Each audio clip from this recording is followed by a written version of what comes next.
Hey, future nurses. Welcome back. This time, we're tackling a high-yield critical care case involving hepatorenal syndrome and spontaneous bacterial peritonitis. This is a must-know topic for the next generation NCLEX. Let's begin. A 63-year-old male with end-stage liver disease due to alcoholic cirrhosis is admitted to the ICU with altered mental status, confusion, hysterexis, and worsening ascites. Vital signs show blood pressure of 92/60, heart rate of 112, respiratory rate of 24, and temperature of 38.2 degrees Celsius or 100.8 degrees Fahrenheit.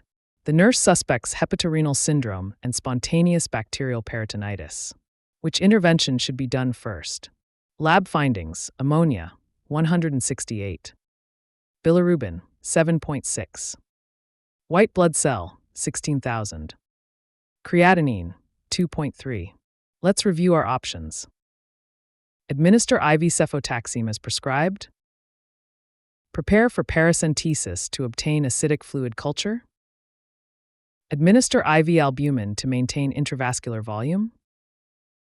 Or monitor urine output and renal function closely. Take a moment, think about it, and comment your answer below before we reveal the correct choice. The correct answer is: prepare for paracentesis to obtain acidic fluid culture. Let's break it down. Paracentesis is the first priority. This patient has classic signs of spontaneous bacterial peritonitis, which are fever, worsening ascites, altered mental status, and a high white blood cell count of 16,000.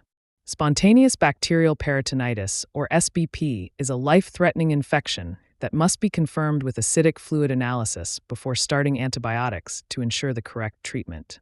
Delaying paracentesis increases mortality risk because untreated SBP can lead to septic shock and multi-organ failure.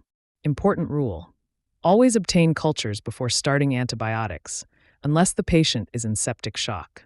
Option A is wrong. Yes, antibiotics are critical for SBP, but we must obtain acidic fluid cultures first to identify the causative organism. If the patient were already in septic shock, like the blood pressure not responding to fluids, then antibiotics would take priority. But in this case, paracentesis comes first. Option C is also wrong because albumin improves renal perfusion in hepatorenal syndrome or HRS, but does not treat the underlying infection. We prioritize diagnosing and treating SBP first. Albumin is given after paracentesis, especially if over 5 liters of acidic fluid are removed. Lastly, option D is wrong. While hepatorenal syndrome is suspected, simply monitoring will not stop renal deterioration. The rising creatinine, currently at 2.3 from 1.0, is likely caused by SBP-induced systemic inflammation. Treating SBP is the first step to preventing further kidney damage. How did you do? Drop a comment below if these explanations helped. Share this video with a fellow nursing student. Don't forget to like, subscribe, and turn on your notifications for more NCLEX practice. See you in the next video.